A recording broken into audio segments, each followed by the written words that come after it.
तो आप सभी का हार्दिक अभिनंदन, स्वागत हमारी कक्षा में।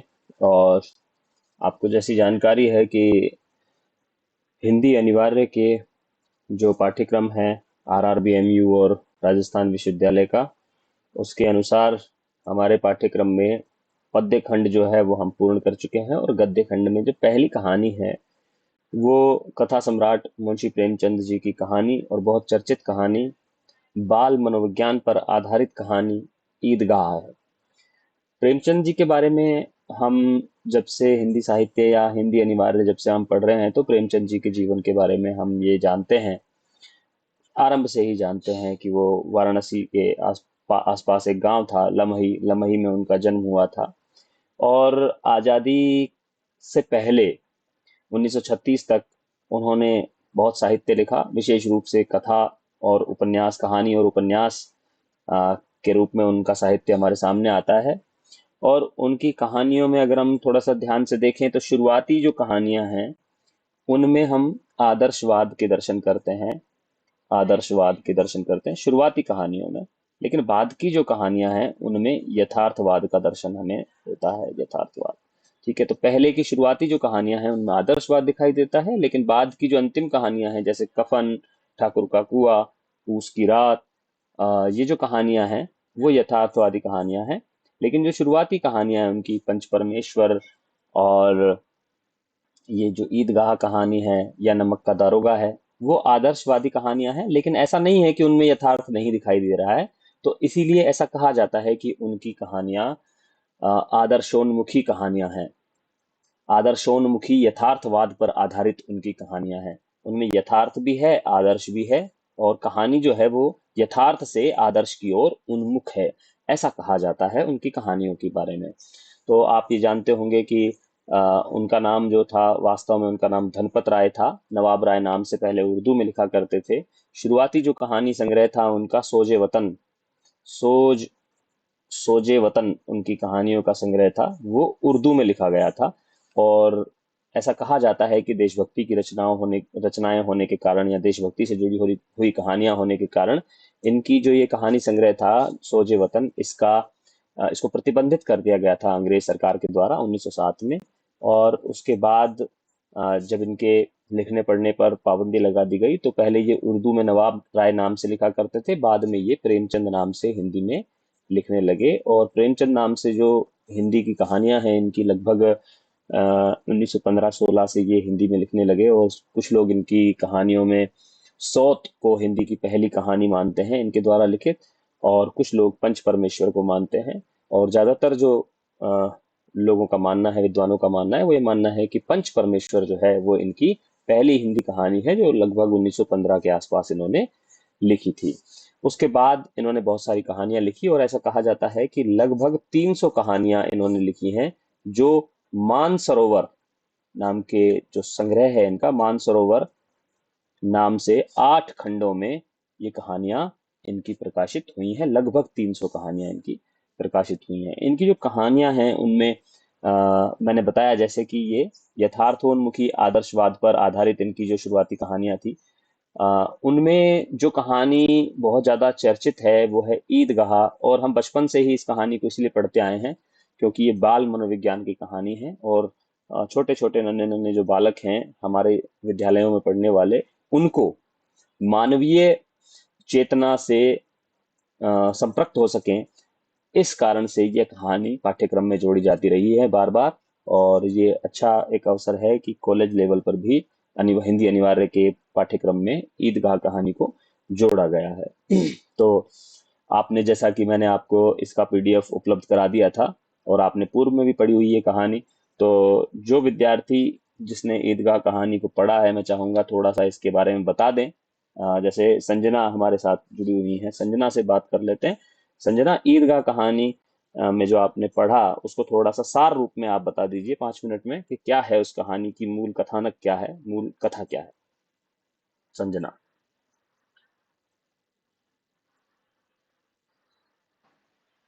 सर, इस कहानी में एक छोटा बच्चा होता है जिसका नाम हामिद होता है। वेरी वो गुड। ईद ईद का त्योहार आता है तो उसकी दादी अमीना तो अपनी कोठड़ी में बैठकर यह सोचती है कि आज वो क्या सामक पकाते हैं, वो कैसे पकाएगी, उसका इंतजाम कैसे करेगी। लेकिन उसको मेले देखने जाने की जल्दी थी, और गांव के बहुत से बच्चों को मेले देखने में जाना था। उनको उत्साह था कि वो मेले देखने कब जाएंगे, और उनके जो माता पिता थे वो कहीं कहीं से पैसे लेके आ रहे थे। कभी कोई अपने शर्ट में बटन लगवाने के लिए सुई धागा ढूंढ रहा था।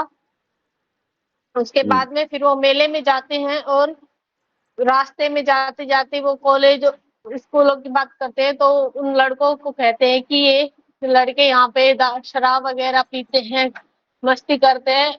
और महमूद अपने मामा की बात करता है कि मेरे मामा हैं जो वैसे पैसे, मतलब कि महमूद के मामा हैं किस सर वो विभाग में? किस विभाग में है वो? कौन सी पुलिस सरकारी सेवा में? विभाग में है। पुलिस विभाग में है, वेरी गुड, पुलिस, बहुत बढ़िया। हाँ। हम्म। और वो फिर?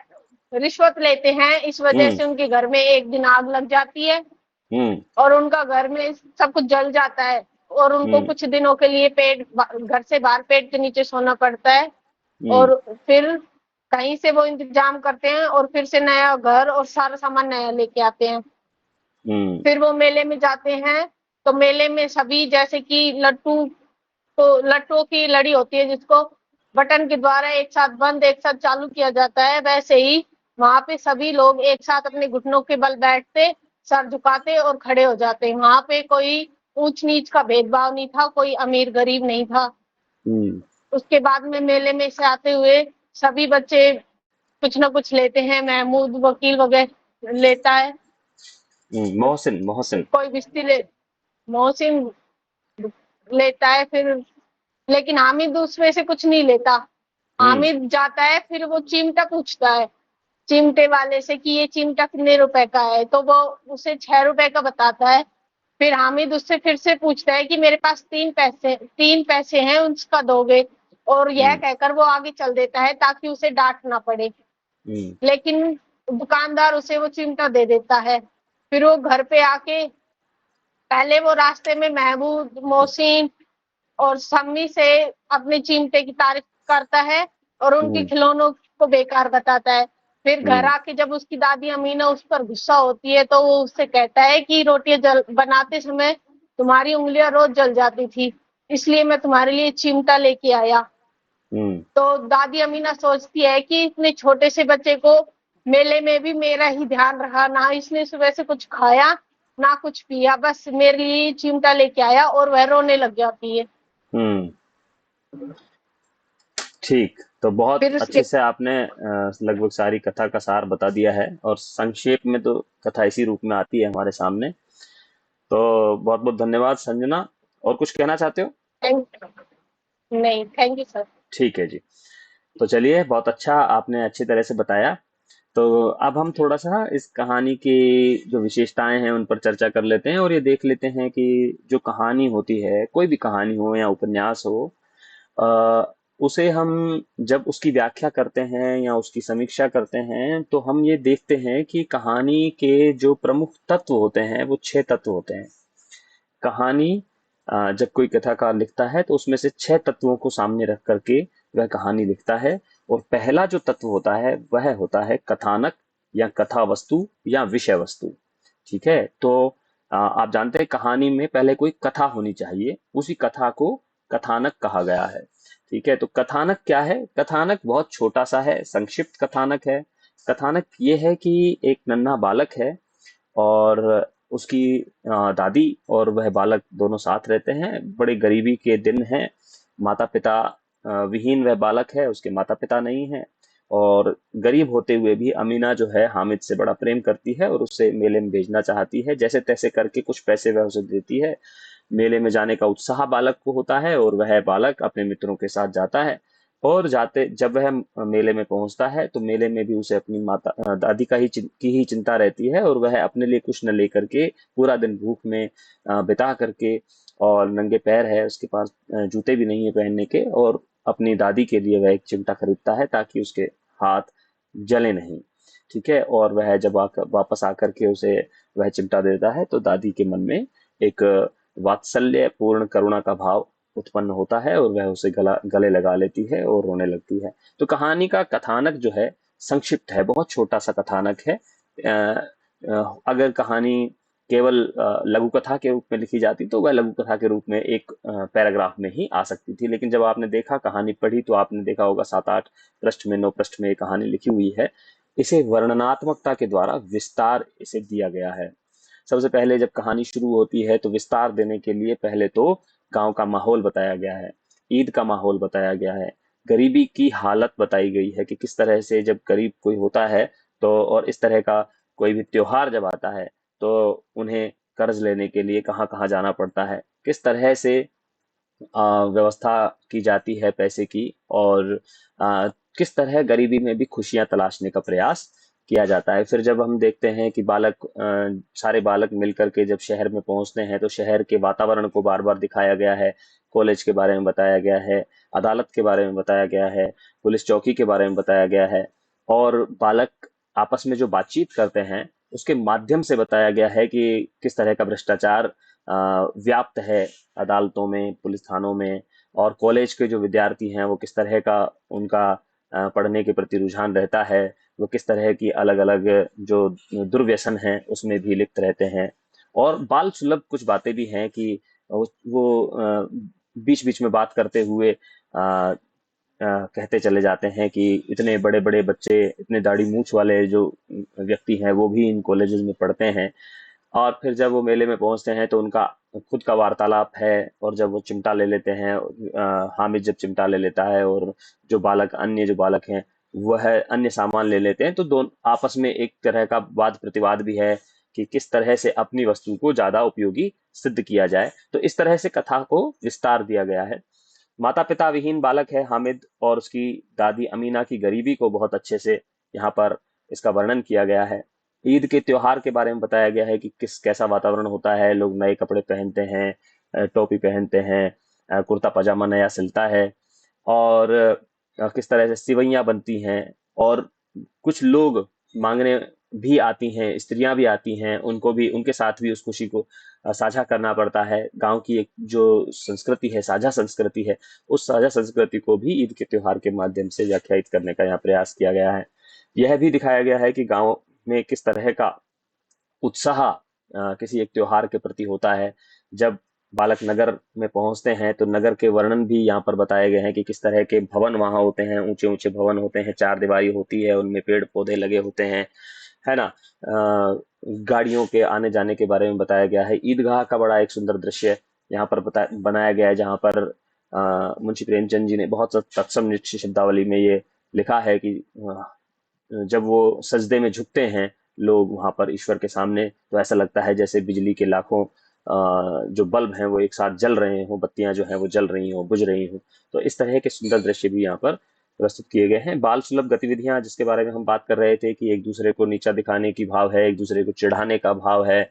जब वो लोग कुछ खा रहे होते हैं और हामिद को वो देने की बात करते हैं, फिर हामिद उनसे लेना चाहता है तो वो उसको देने से मना कर देते हैं और उसे चिढ़ाते हैं, और एक दूसरे के ऊपर आरोप प्रत्यारोप भी करते हैं कि हामिद तो इसीलिए अभी कुछ लेकर के खा नहीं रहा है क्योंकि जब हमारे पास खत्म हो जाएंगे पैसे तो उस समय ये कुछ खा करके हमें चिढ़ाएगा।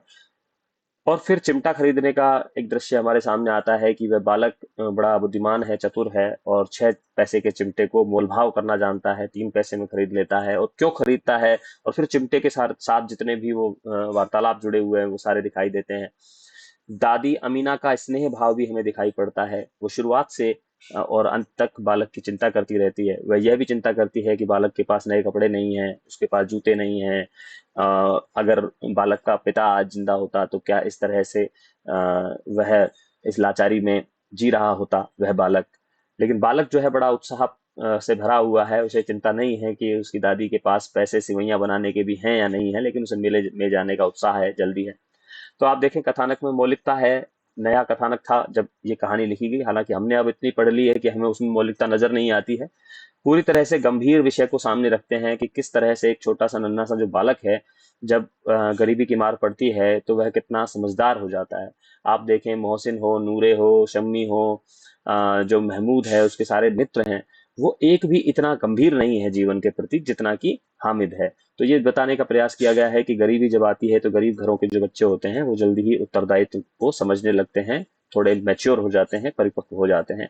बालकों में जो जिज्ञासा होती है उसके बारे में बताया गया है कि वो ये जानना चाहते हैं कि जिन्न कैसे होते हैं और जिन्नों के पास कौन कौन सी शक्ति होती है, और जिन्न किस तरह से बकरियों को ढूंढ करके ले आते हैं, या बिना बिना जो बात हमें नहीं पता वह जिन्नों को पता होती है। तो इस तरह की जिज्ञासापूर्ण बातें भी यहाँ आई हैं और बड़ा सरस वातावरण बना रहता है जब, और विशेष रूप से जब चिमटे के और चिमटे, सिपाही, भिश्ती और और जो खिलौने की बातें हो रही होती हैं उनके बीच का जो वार्तालाप है, वाद विवाद है, वह बड़ा सरस है, बड़ा आनंद पूर्ण कर देने वाला है, और बीच बीच में हास्य और विनोद का भी इसमें पुट दिखाई पड़ता है। तो चलिए, पहला जो बिंदु होता है, पहला जो तत्व होता है कहानी का, कहानी या कथा का, किसी का या उपन्यास का, वो तत्व होता है कथानक। कथानक की सारी बात हो चुकी है लगभग लगभग। दूसरा जो प्रमुख तत्व होता है पात्र या चरित्र चित्रण भी इसे कहा जाता है। तो मुख्यतः दो पात्र हैं, एक तो हामिद और एक अमीना। और आप जानते हैं कि ये बाल मनोविज्ञान की कहानी है, सीधा सीधा बालक हामिद से जुड़ी हुई कहानी है। तो इसका मूल पात्र जो है, प्रमुख पात्र जो है, जो शुरुआत से लेकर अंत तक सक्रिय रहता है, वह है हामिद। तो हामिद की चरित्र के बारे में आपसे पूछा जा सकता है कि उसका चरित्र कैसा है। तो आप देखें, शुरुआत से ही बाल सुलभ मासूमियत उसमें है। वो नहीं जानता है कि उसकी जो दादी है वो कितनी गरीबी से गुजर रही है, उसके पास पैसे हैं या नहीं है, या उसे इस बात की भी चिंता नहीं है कि उसके पास भी पैसे हैं या नहीं है। वह तो मेले में जाने की उसे जल्दी है, और 3 पैसे लेकर के वो सारा मेला खरीदने के लिए निकल पड़ता है। और उसमें छोटे बड़े का भी भाव नहीं है, उसमें उसे ये भी शुरुआत में ये अनुभव नहीं होता है कि उसके जो मित्र हैं, हालांकि उसकी दादी ये चिंता करती है कि बाकी बच्चे तो ज्यादा पैसे लेके जाएंगे, कुछ खाएंगे रास्ते में, कुछ खिलौने लेंगे, लेकिन बालक के पास नहीं है। लेकिन हामिद को इस बात की चिंता नहीं है। वह एक मासूम बालक है और बाल सुलभ चेष्टाएं उसके द्वारा की जाती है। निडर बालक है। उसकी दादी चिंता करती है कि वो जो बालक है वो किस तरह से अकेला मेले में जाएगा, पैसे भी नहीं है उसके पास, और नए कपड़े भी नहीं है, नंगे पैर भी है, और धूप में गर्मी में कैसे जाएगा। लेकिन वह बालक निडर है और वह किसी तरह से चिंता नहीं करता है, और बल्कि अपनी दादी को ढांढस बंधाता है कि उसे कुछ नहीं होगा। तर्कशील है। वह तर्क करना जानता है। जब चिमटे की उपयोगिता सिद्ध करनी होती है तो वह भिश्ती को और सिपाही को, वकील को, उनको नीचा दिखा देता है। अपने तर्क के माध्यम से अपने मित्रों का दिल जीत लेता है, और यहाँ तक कि सारे बालकों को वह चिमटा बाद में दे देता है, और चिमटे दे करके उनसे भी कुछ कुछ वस्तुएं वह प्राप्त कर लेता है, जब वह अपने चिमटे की अपने तर्कों के माध्यम से उपयोगिता सिद्ध कर देता है। वह संयमी भी है, संयम रखता है, और जब उसे पता है कि उसके पास कम पैसे हैं तो वह एक ही चीज पर सारे पैसे नहीं उड़ा देता है, या खाने या खेलने की वस्तुओं में वह सारी वस्तुएं वह सारे पैसे खर्च नहीं कर देता है। वह बहुत संयमित है। उसे पता है कि उसे क्या खरीदना है। वह अपनी दादी को आराम पहुंचाना चाहता है, उसके हाथ नहीं जले इसलिए वह चिमटा खरीदता है, और जब तक वह चिमटा नहीं खरीदता है तब तक वह कुछ भी अपने लिए खरीदता नहीं है। संयम रखता है। निश्चल प्रेम रखता है अपनी दादी के प्रति, क्योंकि प्रेम के अभाव में शायद वह भी कुछ न कुछ खा लेता। लेकिन दादी अमीना से वह इतना गहरा प्रेम रखता है, इतना, उसमें कोई छल नहीं है, उसमें कोई कपट नहीं है, इस तरह का प्रेम वह रखता है कि वह खुद भूखा रह करके अपनी दादी के लिए चिमटा लेकर के जाता है। और यही इसकी परिपक्वता भी है, यही मैच्योरिटी भी है कि एक छोटा सा नन्हा सा बालक, जो मुश्किल से 7-8 साल का रहा होगा, वह जब मेले में जाता है तो वह अपने लिए कोई चीज न खरीद करके और अपनी दादी के लिए कुछ खरीदता है। और यह उसकी परिपक्वता है कि इतना गरीब होने पर भी उसके मन में अपने बड़े बुजुर्गों के प्रति सम्मान है, उनके प्रति आदर है, उनके प्रति प्रेम है। संकल्पवान है पूरी तरह से। उसने संकल्प ले लिया है कि वह इन सब वस्तुओं से दूर रहेगा, और अपने चिमटे को उपयोगी सिद्ध करके और अपनी दादी के हाथ जले नहीं, इस बात के लिए वह प्रयास करता है। तो आप उसकी संकल्प शक्ति का भी अनुभव कर पाते हैं। तो इन बिंदुओं में रखा जा सकता है। कुछ एक और बिंदु भी आप अगर थोड़ा सा चिंतन करेंगे तो अ, आपको लग सकता है कि इसमें कुछ और बिंदु भी शामिल होने चाहिए। अमीना। अमीना, अच्छा, मुख्य रूप से दो ही पात्र हैं, एक तो हामिद है, एक अमीना है। अमीना दादी है, गरीब है, और बहुत प्रेम करती है अ, हामिद से। तो पहली बात तो है कि उसमें दायित्व बोध है। वह अपने दायित्व से भागती नहीं है, वह डांटती झिड़कती नहीं है हामिद को। जब वह मेले पे जाने के लिए जिद करता है तो वह उसे डांटती नहीं है, बल्कि वह चिंता करती है कि यदि उसका पिता आज उसके साथ होता तो उसे इस तरह की मजबूरी में जीवन नहीं बिताना पड़ रहा होता। दायित्व बोध भी है, वह सिवई भी बनाना चाहती है। वह आप देखें दूसरों के कपड़े सिल रही है और सिल करके कुछ पैसा बचाती है, और थोड़ा पैसा वह हामिद को भी 3 पैसे देती है, ताकि बिल्कुल खाली हाथ हामिद उस मेले में न जाए। तो और कुछ उधार भी लेती है। यह भी उसके मन में दायित्व है कि जब सिवई बन जाएगी तो जो लोग उसके दरवाजे पर आएंगे कुछ लेने के लिए, कुछ आशा में आएंगे, तो उनको भी उसे कुछ देना है। इस पूरे सामाजिक दायित्व बोध से वह परिचालित है और अपने जिम्मेदारियों को बहुत अच्छे से समझती है। वात्सल्य भाव का मतलब है कि प्रेम रखती है। पुत्र का जो स्नेह है हामिद के प्रति, वो बहुत गहरा है और प्रेम पूर्ण भावों से उसका जीवन परिचालित है। और चिंता करती है। वात्सल्य में आप सभी चीजें देख सकते हैं। चिंता करती है वह, और उसकी जब उसके पास पैसे नहीं हैं तो वो ये सोचती है कि वो किस तरह जाएगा, उसे दुख होता है, करुणा उसके मन में है। करुणाशील है। करुणा इस बात की है कि जो बालक है वो किस तरह से पहले शुरुआत में भी वो करुणा दिखाई देती है जब वो उसके पास पैसा नहीं है, और वो सोचती है कि अब बालक किस तरह जाएगा, किस तरह कहीं खो ना जाए बालक।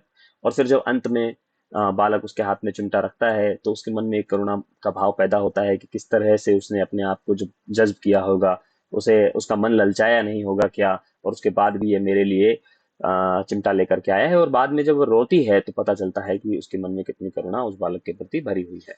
मेहनती भी है। ऐसा नहीं है कि हाथ पे हाथ धर के बैठी है या भीख मांग रही है। मेहनती भी है। वह दूसरों के कपड़े सिलती है और कुछ न कुछ पैसा कमाने का प्रयास करती है। और आप उसे कह सकते हैं बड़ी स्वाभिमानी भी है। और मेहनत करके अपने और अपने पोते का पेट पालती है। सामाजिक है पूरी तरह से। समाज के प्रति जो उत्तरदायित्व है उसको भी समझती है।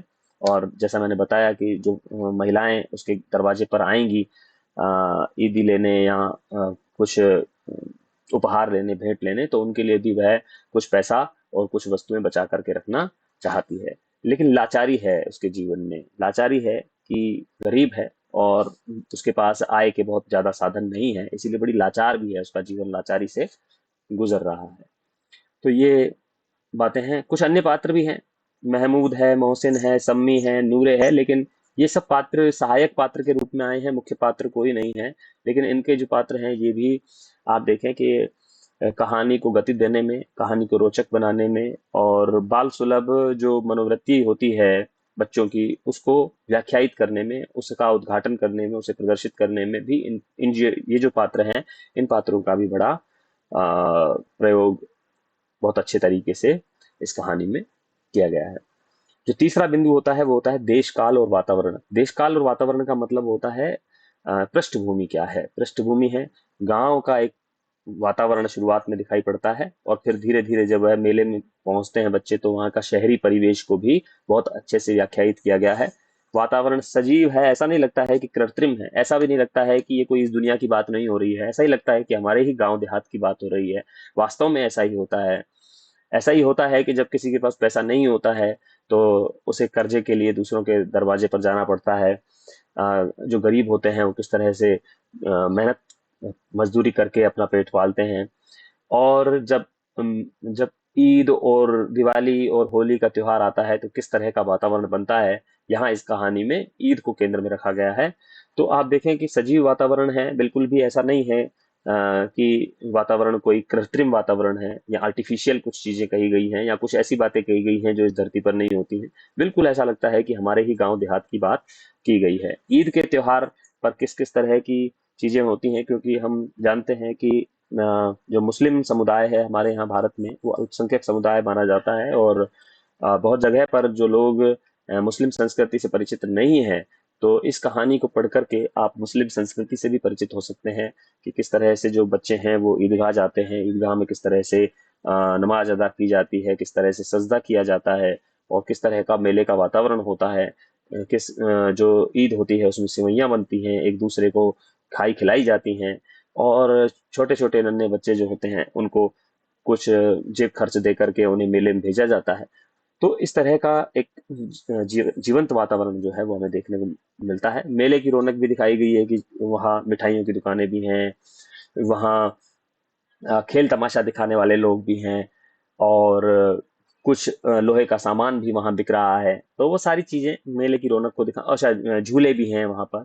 लेकिन जो है, हामिद जो है वो किसी भी प्रकार उन वस्तुओं में अपना मन नहीं लगाता है, और वो बड़ा सुचिंतित व्यक्ति है, और सुचिंतित बालक है, और अपनी दादी के लिए वो चिंता लेना चाहता है। तो पूरी तरह से जो देश काल और वातावरण है उसको बहुत अच्छे से यहाँ व्याख्यायित किया गया है, जिसके माध्यम से कहानी बिल्कुल जीवंत हो जाती है और हमारी आंखों के सामने चित्रात्मक रूप से घटित होती प्रतीत होती है। चौथा जो बिंदु होता है वो होता है संवाद, या कथोपकथन भी इसे कहा जाता है। संवाद का मतलब होता है बातचीत।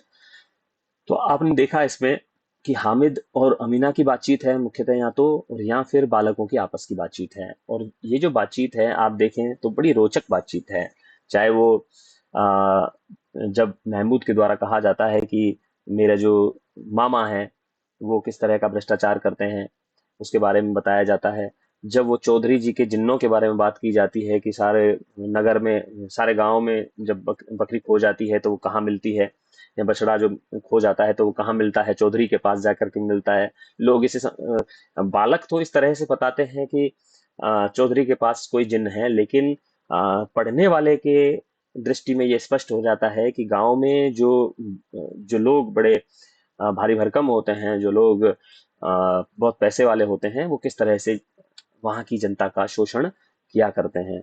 और इसके बाद जो जब चिमटे की बात आती है और एक दूसरे को जब नीचा दिखाने की बात आती है, और बड़े मुहावरेदार शैली में लोकोक्तियों के माध्यम से, और एक दूसरे को तर्कों के माध्यम से जब नीचा दिखाने का प्रयास किया जाता है, तो वहां पर ये जो कथन है वो सारे बड़े रोचक प्रतीत होते हैं, और बड़ा आनंद पढ़ने वाले को इसमें मिलता है। कथन जो है स्वाभाविक हैं, संवाद स्वाभाविक हैं। ऐसा स्वाभाविक तब होते हैं कथन, आप इस बात को समझिए, ये संवाद तब स्वाभाविक होते हैं जब छोटा बच्चा छोटे बच्चे की तरह बात करे तो स्वाभाविक लगता है।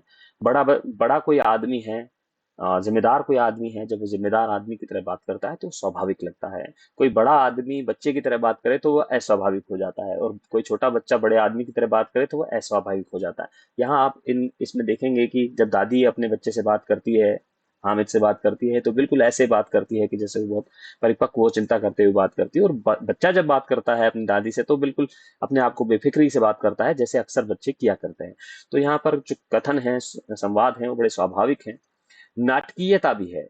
नाटकीयता होने का मतलब है कि अ, अभिनेता भी है, मतलब नाट इस पूरी कहानी को अभिनय करके भी आप सामने ला सकते हैं। ऐसा नहीं है कि ये कहानी केवल लिखने के लिए कहानी है। मैंने आपको इस कहानी की एक वीडियो भी भेजी थी, आपने देखी भी होगी। तो कहानी को नाटक के रूप में आप प्रस्तुत भी कर सकते हैं, और उसमें पूरे तत्व वो हैं शामिल कि जब हम हमारे देखिए, नाटक को दो तरह से हम प्रस्तुत कर सकते हैं। एक तो प्रस्तुत कर सकते हैं मंच पर, और एक वह प्रस्तुत होता है हमारे मस्तिष्क में। तो जब बालक आपस में बातें कर रहे हैं तो आपके मस्तिष्क में वो सारे चित्र बनते चले जाते हैं। आपको ऐसा लगता है कि ये पात्र जीवित हो गया है मेरे मस्तिष्क में, और वह दूसरे पात्र से इस प्रकार बातचीत कर रहा है। तो यह विशेषता उसकी नाटकीयता से ही आती है। यदि कहानी में नाटकीयता न हो तो हमारे मस्तिष्क में उस तरह के चित्र नहीं बनेंगे, और न ही उस कहानी को किसी रंगमंच पर नाटक के रूप में अभिनीत किया जा सकेगा। कथानक के अनुरूप हैं जो संवाद है, वो कथानक के अनुरूप है, कहानी के अनुरूप है, कहानी को आगे बढ़ाने में सहायक होते हैं। कहानी ऐसा नहीं है कि कथानक जबरदस्ती या संवाद जो है जबरदस्ती की ठूस ठास की गई है। कोई ऐसे संवाद कह दिए गए हैं जो कहानी को बीच में अटका रहे हैं, या कहानी को अवरोध पैदा कर रहे हैं कहानी के बीच में। बल्कि कहानी के बीच में जो ये संवाद आते हैं वो कहानी को रोचक बनाते हैं, और कहानी को आगे बढ़ाने में भी सहयोगी होते हैं। पात्रों की आयु और मनोदिशा के अनुरूप हैं, और इसी से ही स्वाभाविकता आती है कि आप देखिए, छोटा बच्चा जो है, मोहसिन है, वो मोहसिन की तरह बात करता है, हामिद है वो हामिद की तरह बात कर रहा है, और दादी है वो दादी की तरह बात कर रही है। तो आपस में जो पात्र हैं वो अपनी आयु और अपनी मनोदिशा मनोदशा के अनुसार ही बात करते हैं, संवाद करते हैं। व्यंजना प्रधान है, बीच बीच में आपको हास्य और व्यंग्य भी देखने को मिलता है। और जो भाव है, व्यंजना का मतलब होता है कि जिस भाव से कोई बात कही गई है वह भाव आपके हृदय में भी जागृत हो जाए, तो उसे व्यंजना प्रधान कहा जाएगा। मतलब कहानी का जो भाव किसी एक शब्द के माध्यम से, किसी एक बात के माध्यम से आप तक भी पहुंच जाए। तो विशेष रूप से जो भ्रष्टाचार की बात की गई थी, पुलिस महकमे में जो भ्रष्टाचार की बात की गई थी कि चोरी तो यही करवाते हैं, और आ, आप चोरों से कहते हैं कि चोरी करो और दूसरे मोहल्ले में जाकर के दुनिया से कहते हैं कि जागते रहो, है ना, सचेत हो जाओ। तो इस तरह की जो ये बातें की गई वो बड़ी व्यंजना प्रधान है। और जो बालकों का आपस का जो वार्तालाप है, जिसमें जो हामिद है वो अपने को रुस्तम हिंद बता देता है चिमटे को, या शेर कह देता है अपने चिमटे को। तो ये बड़ी व्यंजना प्रधान जो बातें हैं, उसके माध्यम से कहानी में रोचकता आ गई है। भाषा बड़ी सरल है, समझना बड़ा आसान है, भावों के अनुकूल है। ठीक है। चलिए, अब बात करते हैं, जो पांचवा बिंदु होता है भाषा और शैली का होता है। तो भाषा सरल है, स्वाभाविक है, ये सब बातें पहले हो चुकी हैं। आप देखें, इसमें तत्सम शब्द भी हैं, तद्भव शब्द भी हैं, उर्दू फारसी के शब्द आते हैं, और बीच में कहीं कहीं अंग्रेजी के, जैसे कांस्टेबल शब्द आया था, बैट आया था, है ना। तो अंग्रेजी के शब्दों का भी प्रयोग इसमें किया गया है। आप जब कहानी पढ़ेंगे, अब दोबारा जब इस मेरे पढ़ाने के बाद कहानी को पढ़ेंगे, तो आप वहां निशान लगाते जाइएगा कि कहाँ कहाँ तत्सम शब्द हैं, कहाँ तद्भव हैं, कहाँ उर्दू फारसी के शब्दों का प्रयोग हुआ है। क्योंकि मुस्लिम संस्कृति के साथ इस कहानी को जोड़ा गया है, इसीलिए इसमें बीच में उर्दू और फारसी के शब्द भी बड़े अच्छे तरीके से आए हैं। मुहावरे भी बीच बीच में आपको देखने को मिलेंगे, लोकोक्तियां भी देखने को मिलेंगी। जहाँ जो दादी है अमीना, जब वो ये बात कर रही है कि जो महिलाएं आएंगी वो किस तरह से उनको भी कुछ ना कुछ देना पड़ता है, तो वहां पर भी कुछ मुहावरे हैं, आप देखिएगा। और जहां वो बालक आपस में बात कर रहे हैं कि जो हमारी दादी है वो भाग सकती है ना, पशुओं को भगाने के लिए भाग सकती है, या बहुत सारे लेकर के घड़े पानी भर करके ला सकती हैं, और जो यहाँ की जो स्त्रियां हैं, शहरी जो स्त्रियां हैं, वो कुछ नहीं कर पाती हैं, उस तरह की चीजें। तो वहां पर भी सुंदर मुहावरे और लोकोक्तियों का सुंदर प्रयोग आपको देखने को मिलेगा। आप देखिएगा, पढ़ेंगे दोबारा से, तो आप मुहावरे और लोकोक्तियों को वहां चिन्हित कर सकते हैं। वर्णनात्मक शैली है, पूरी तरह से वर्णन प्रधान शैली में ये कहानी लिखी गई है। आप देखें, चाहे वो गरीबी का दृश्य हो, चाहे वो ईद के वातावरण की बात हो, या मेले का दृश्य हो, तो वहां पर वर्णन किया गया है। और अलग अलग बातें वहां पर, अलग अलग चीजें आपको देखने को मिलेंगी कि किस तरह से पूरे एक वातावरण को जीवंत किया जाए। उसके लिए छोटी छोटी सी जो डिस्क्रिप्शन है उस जगह की, उस स्थान की, उसको भी वहां पर रखा गया है। संवाद प्रधान भाषा है, बहुत सारे संवाद हैं। मनोविश्लेषणात्मकता है, बालकों का जो मनोभाव है उसको भी प्रकट किया गया है कि बालक बचपन में किस तरह की बातें सुनते हैं, और उन बातों का उन बच्चों के ऊपर क्या असर पड़ रहा है, और उस असर के साथ जब वो समाज में बात करते हैं तो वो किस तरह से करते हैं। तो मनोविश्लेषण, इसी चीज को मनोविश्लेषणात्मकता कहा गया है कि मन पर पड़ने वाले प्रभावों को किस तरह से इस कहानी में प्रयोग किया गया है। चित्रात्मक शैली है कि जब हम इस कहानी को पढ़ते हैं तो हमारे मस्तिष्क में चित्र बनने लगते हैं। ईद का चित्र बनता, पहले तो हामिद का चित्र बनता है, एक ऐसा बालक जो टोपी लगाए हुए है, कुर्ता पजामा पहने हुए है, नंगे पैर है।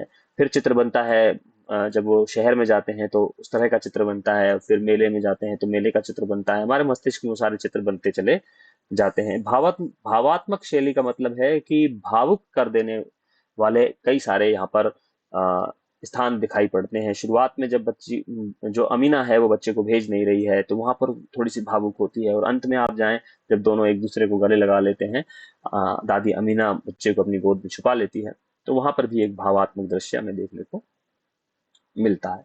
और जो सबसे महत्वपूर्ण बिंदु है वो है उद्देश्य। कोई ना कोई उद्देश्य जरूर होता है जिसके कारण कोई कथाकार, कोई कहानीकार, कोई उपन्यासकार कोई रचना लिखता है। तो क्या है उद्देश्य इस कहानी को लिखने का? तो पहला तो यह है कि तत्कालीन समाज का दर्शन कराया जाए कि उस समय का समाज क्या है, उस समय के समाज की कौन कौन सी समस्याएं हैं, कौन कौन सी तकलीफों से उस समय का समाज गुजर रहा है।